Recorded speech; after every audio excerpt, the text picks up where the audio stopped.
Fog of War chess, also called dark chess, how to play.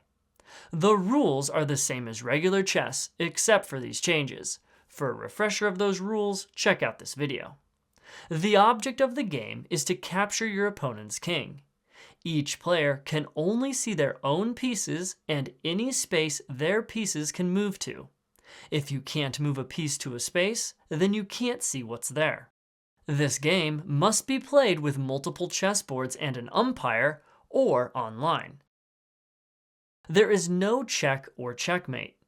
Kings may move to a threatened space and end a turn on a threatened space. You are allowed to castle while in check, and you may castle through check. Since pawns can't move to the space in front of them if it is occupied, if a piece is on that space will remain hidden. Pawns can only see diagonally in front of them if an enemy piece is there. En passant is allowed like normal, where the threatened pawn and the space it moved through are both visible to the capturing player, but only until the end of that turn. The first player to capture their opponent's king wins.